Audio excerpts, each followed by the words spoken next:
right, good morning. We are headed to Paul State Forest, which is about 15 minutes away from our house. We've been trying to plan some little trips around the area and then realized that a lot of people might want to see the Shenandoah Valley of Virginia. It is pretty beautiful. We've been fortunate enough lately to get some snow, so it might look like we're still in New Hampshire, but we're very much at home. It's nice to see some snow on the ground. Usually when it snows here in Virginia, it's here for about a day and then the next day is 60. But it's been pretty cold lately, so we've been enjoying the beautiful snow-covered landscape.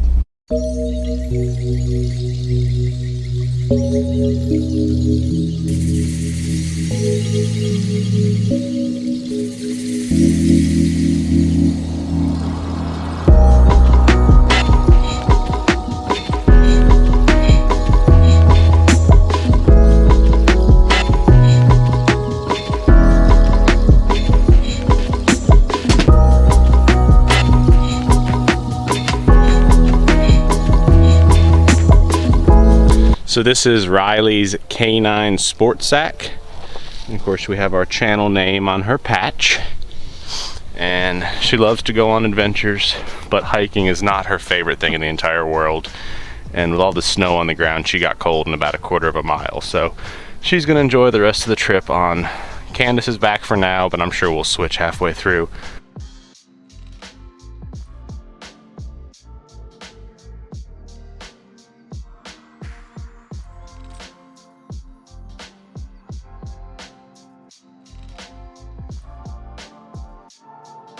This is one of our favorite kind of like leisurely, easy hikes. There's no viewpoint or anything for this one, but you get a lot of nature and pretty forest. So yeah. My favorite place in the area is probably Crabtree Falls, which has a really pretty waterfall, and hopefully we'll get to show you that sometime. But right now it's totally covered in ice, and there's pretty steep drop-offs. So A, we wouldn't be able to take Riley to do that right now, and B, I prefer not to slip and fall and break a hip or something. So hopefully we'll get to go there and show you that one when it starts warming up.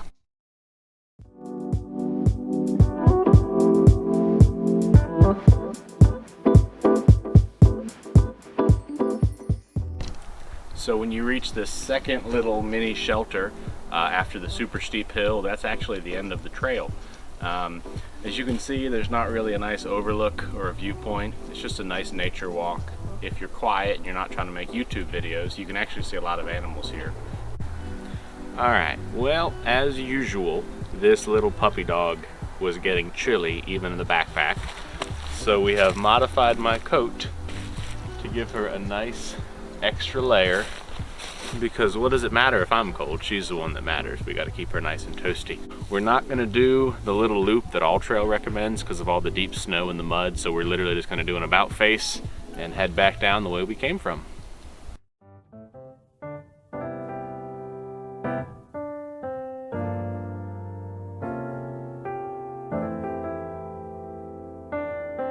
If you've never spent time in the Shenandoah Valley or have ever heard of the Blue Ridge Mountains and you're wondered why they're called the Blue Ridge Mountains, they indeed look blue all of the time. Absolutely beautiful mountain ranges down here. So we just got back to the car after our 3.5–4 mile hike at Paul State Forest. It was absolutely gorgeous in the snow. I always think snow hikes are better than any other hike. You just can't beat how pretty things are.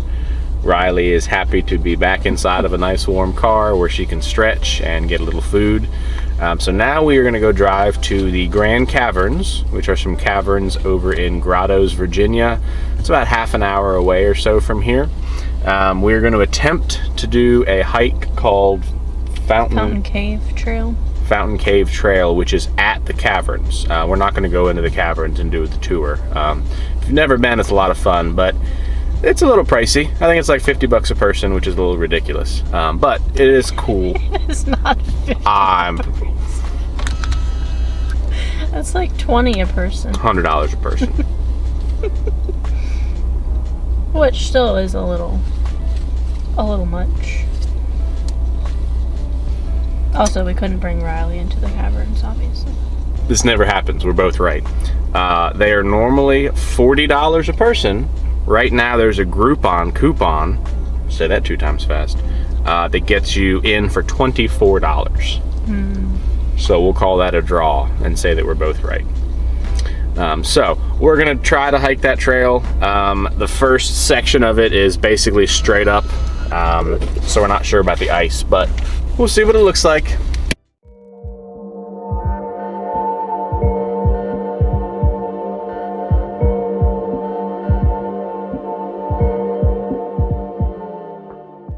So this is the start of the trail, the Fountain Cave Trail that we were going to hike in Grottos, but there's the incline going up to start, and as you can see it's covered in snow and ice, so I don't think we're going to try that, especially with Riley, for today. So hopefully some other time we can show you guys that one.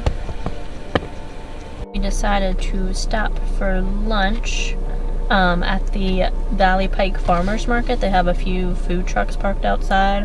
There's usually a barbecue one too, and then this burger bus.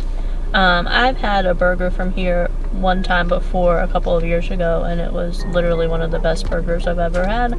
So Andrew is ordering us a couple of burgers and fries, and I don't know if we're gonna sit here or take them back home and eat them, but hopefully they're as good as I remember. Something you may or may not know about me is I do not like ordering food. I get super tongue-tied. Drive-thrus are awful. I have Candace's favorite Starbucks drink written down on a piece of paper that I keep in my center console, so if we ever have to pull up, I just pull it out and read what she wants. So what I end up doing very often is just getting the exact same order as Candace. So we're not trying 2 different things. That probably wouldn't have been a smart decision, but I get tongue-tied. So we each got a jalapeno cheddar burger and an order of bacon cheddar ranch fries or something like that. Yeah, and it came in a box. So whenever you have fries that include cheese that come in a box and that come with a fork, you know they're going to be good. Well, this is going to be messy.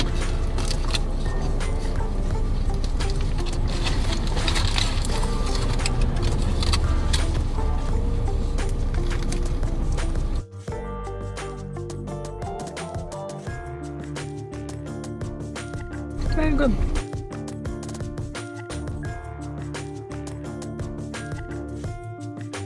There's some heat there. Eating on camera is probably my least favorite thing that we're going to be doing on this channel. I am not a meat eater.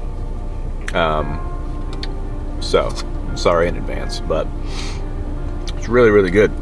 It's a burger. It's kind of hard to mess up a burger, but it is super delicious. And look at the size of that jalapeno they put in there. Holy cow. Really good. Don't worry, we'll save Riley a tiny piece of bacon. Holy cow. That's a lot of fries. We should have just gotten one. Wow. They look delicious.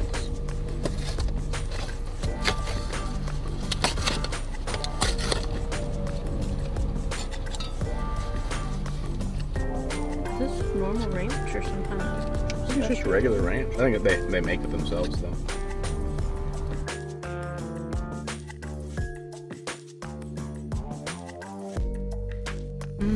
Yeah.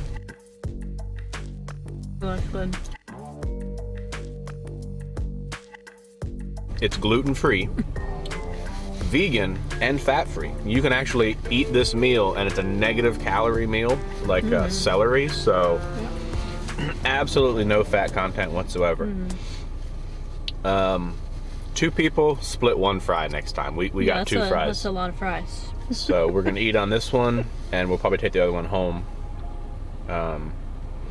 I've dropped food all over my car. Okay, we're gonna eat this because it's not gonna be pretty, so we're gonna turn off the camera and we'll see y'all soon. We'll see what comes up after this one.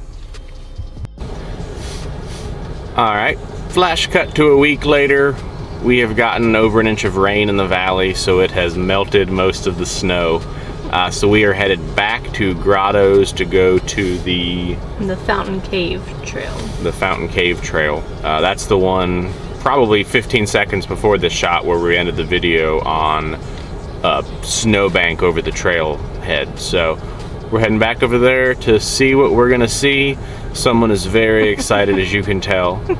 We went on a 2-mile run this morning and her little legs can't keep up with us, so we had to leave her behind. So now she's super excited to be included. That's the Riley face we all know and love. So we're here at the entrance of the Fountain Cave Trail. As you can see, it's pretty steep in the beginning, but it's a pretty short hike. I think it's only 3/4, maybe just under a mile. So pretty easy once you get past the steep part at the beginning.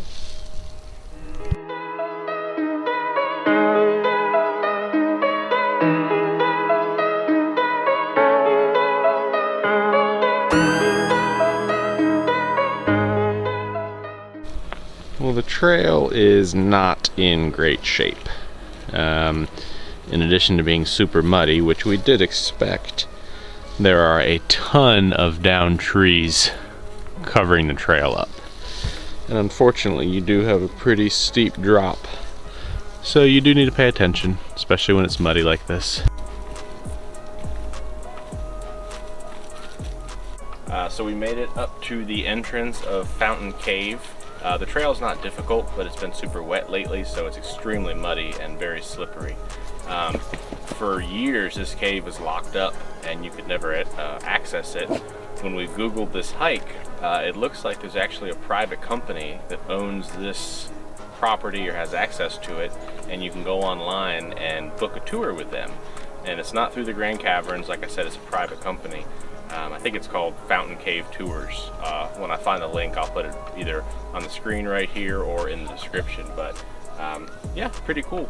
It's about 55 degrees in caves year round, and with the air being about 45 out here, it actually feels warm air breezing out.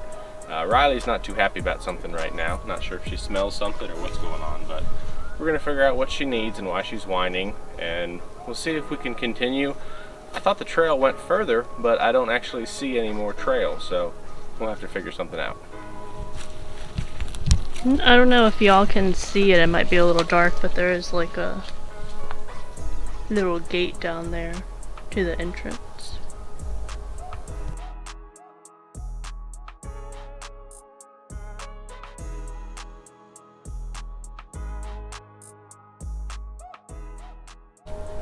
Alright, so we made it partially up this extremely steep, muddy bank, and we stopped and turned around and we're headed back down. There was zero traction. The mud was at least an inch or two deep everywhere we were trying to walk. Riley was pulling Candace up, and then she'd turn around and pull Candace down, and it's just not worth getting hurt, hurting Riley, or breaking our equipment to get to the top of a little overlook trail. So I would suggest when you do this, make sure it's not quite as wet as it is right now, or just take a helicopter to the top if that's available. That would save you a lot of muddy steps. So we're gonna fight our way back down and see how we do.